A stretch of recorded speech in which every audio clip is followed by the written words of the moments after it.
Hello friends, ഇന്ന് പെട്ടെന്നൊരു റെസിപ്പിയാണ് കേട്ടോ. ഇത് ചില്ലി പനീറാണ് ഉണ്ടാക്കുന്നത്, റെസ്റ്റോറൻറ്റ് സ്റ്റൈലിൽ. എങ്ങനെയാണ് ഉണ്ടാക്കുന്നതെന്ന് നോക്കാം. എൻ്റെ കയ്യിലുണ്ടായിരുന്ന ഇൻഗ്രീഡിയൻസ് വെച്ചിട്ടാണ് ഞാൻ ഉണ്ടാക്കിയത് കേട്ടോ. അപ്പോൾ ആദ്യം നമുക്ക് ഒരു പാത്രത്തിൽ 2 ടേബിൾ സ്പൂൺ മൈദ, പിന്നെ 1 ടേബിൾ സ്പൂൺ കോൺഫ്ലോർ, ഇതും കുറച്ച് ഉപ്പ്, ഇത് മൂന്നും ചേർത്ത് നന്നായിട്ടൊന്ന് മിക്സ് ചെയ്യണം. കുറച്ച് വെള്ളം ചേർക്കണം കേട്ടോ. ഒരു 1/4 കപ്പൊന്നും വേണ്ട, അതിനേക്കാളും കുറച്ചാണ് വെള്ളം വേണ്ടത്. അതൊന്ന് മിക്സ് ചെയ്യണം. ഇതെന്തിനാണെന്ന് വെച്ചാൽ പനീർ ഫ്രൈ ചെയ്യാൻ വേണ്ടിയിട്ടാണ്. പനീർ നല്ല ക്രിസ്പി ആയി കിട്ടാൻ വേണ്ടിയിട്ടാണ് നമ്മൾ കോൺഫ്ലവറും കൂടി ചേർക്കുന്നത്. അപ്പോൾ ഞാൻ ഒരു 200 ഗ്രാം പനീർ കട്ട് ചെയ്തെടുത്തിട്ടുണ്ട്, കഴുകിയിട്ട് കട്ട് ചെയ്തെടുത്തിട്ടുണ്ട്. എന്നിട്ട് അതൊന്ന് മിക്സ് ചെയ്യാണ്.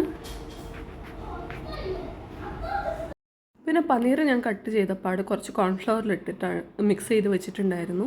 അത് ഇത് ക്രിസ്പ് ആവുന്നതിന് വേണ്ടിയിട്ടാണ് കേട്ടോ. നമ്മൾ ഫ്രൈ ചെയ്യുമ്പോൾ പനീർ ക്രിസ്പ് ആവുന്നതിന് വേണ്ടിയിട്ടാണ്. അപ്പോൾ ഒരു ചെറിയ പാനിൽ എണ്ണ ചൂടാക്കിയിട്ട് അതിലേക്ക് നമ്മുടെ ഈ കോട്ട് ചെയ്ത പനീറുണ്ടല്ലോ ഓരോന്നായിട്ട് വെക്കാം. അത് തിരിച്ചും മറിച്ചും വെക്കുക. ഒരു ലൈറ്റ് ഗോൾഡൻ കളറാവുമ്പോൾ നമുക്ക് ഓയിലിനെടുക്കാം. അധിക നേരം ഫ്രൈ ചെയ്യേണ്ട ആവശ്യമില്ല കേട്ടോ. പിന്നെ ഒരു ഹൈ ഫ്ലെയിമിൽ വെക്കാം ക്രിസ്പ് ആവാൻ വേണ്ടിയിട്ട്.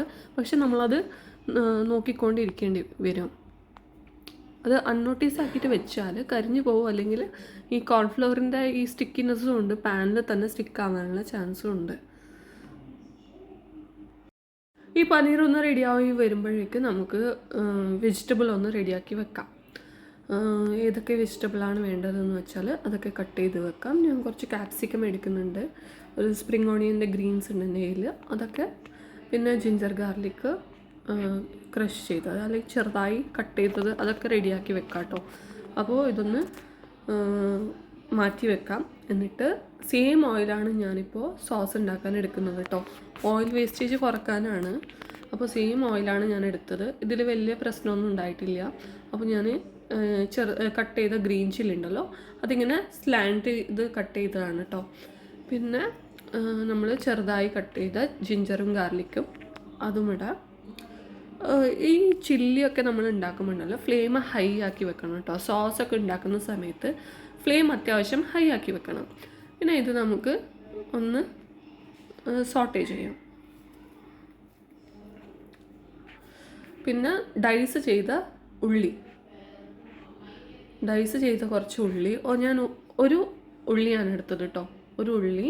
പിന്നെ ഒരു ഗ്രീൻ ക്യാപ്സിക്കത്തിൻ്റെ പകുതി, പിന്നെ ഒരു റെഡ് ക്യാപ്സിക്കത്തിൻ്റെ പകുതി, അതൊക്കെ എടുത്ത് നന്നായിട്ടൊന്ന് വഴറ്റണം. ഇത് ഹൈ ഫ്ലെയിമിൽ ഉള്ളതുകൊണ്ട് തന്നെ അത് വേഗം കുക്കാവും. പിന്നെ ഇതിലേക്ക് ആവശ്യമായ കുറച്ച് സോൾട്ട് ചേർക്കുക. പിന്നെ ഇതിൽ ഞാൻ ചേർക്കുന്നത് നമ്മുടെ സെലറി ഉണ്ടല്ലോ, സെലറി കുറച്ച് കട്ട് ചെയ്ത് ചേർത്തിട്ടുണ്ട്. സെലറി ഓപ്ഷണലാണ് കേട്ടോ, നമുക്ക് വേണമെങ്കിൽ മാത്രം ചേർത്താൽ മതി. എൻ്റെ അടുത്ത് ഉണ്ടായിരുന്നു, അതുകൊണ്ട് ഞാൻ ചേർത്തു. ഇനി ഇതൊന്ന് നന്നായിട്ട് വഴറ്റണം.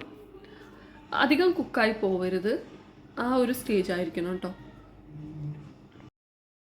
മാക്സിമം 2 മിനിറ്റ് ആയിരിക്കണം ഇങ്ങനെ ചെയ്യുന്നത്.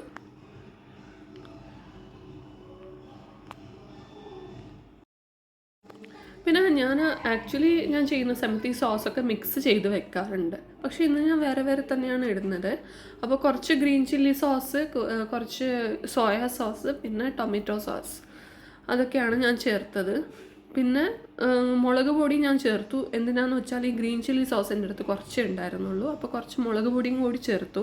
യൂഷ്വലി ഞാൻ എന്താ ചെയ്യാന്ന് വെച്ചാൽ ഈ മുളക് പൊടിയും സോസും പിന്നെ കുറച്ച് വിനീഗറും കുറച്ച് വെള്ളം ഇതൊക്കെ മിക്സ് ചെയ്ത് റെഡിയാക്കി വെക്കും. എന്നിട്ട് ഈ വെജിറ്റബിൾസ് റെഡിയാവുന്ന സമയത്ത് ഇതിലേക്ക് ഡയറക്റ്റായിട്ട് ഒഴിച്ചു കൊടുക്കും. അങ്ങനെയാണ് ഞാൻ ചെയ്യുന്നത് കേട്ടോ. അത് വളരെ ഈസിയാണ് നമുക്ക് ചെയ്യാൻ. പെട്ടെന്ന് നമ്മുടെ ഡിഷ് റെഡിയാവാൻ ഹെൽപ്പ് ചെയ്യും. ഇപ്പോൾ പെട്ടെന്ന് ആരെങ്കിലും വരുന്നുണ്ട് എന്നൊക്കെ പറയുമ്പോൾ നമ്മളടുത്ത് ഈ വെജിറ്റബിൾസൊക്കെ റെഡി ഉണ്ടെങ്കിൽ പെട്ടെന്ന് ഒരു ഡിഷ് ഉണ്ടാക്കാൻ പറ്റും. ഇനി നമുക്ക് ഈ മാറ്റിവെച്ച പനീർ ഇതിലേക്ക് ചേർക്കാം കേട്ടോ. എന്നിട്ട് നന്നായിട്ട് ഇളക്കി കൊടുക്കാം. എല്ലാ ഭാഗവും നന്നായിട്ട് മിക്സ് ആവുന്ന മാതിരി വേണം ചെയ്യാൻ.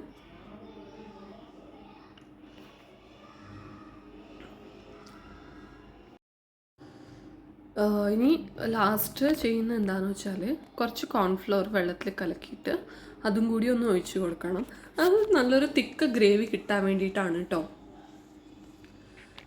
പിന്നെ അവസാനമായിട്ട് അത് ആ ഗ്രേവി ഒന്ന് തിക്കായി വന്ന ശേഷം അവസാനമായിട്ട് നമുക്ക് സോൾട്ട് ഒന്ന് ചെക്ക് ചെയ്ത ശേഷം അതിലേക്ക് സ്പ്രിങ് ഓണിയൻസും കൂടി ഇടാം.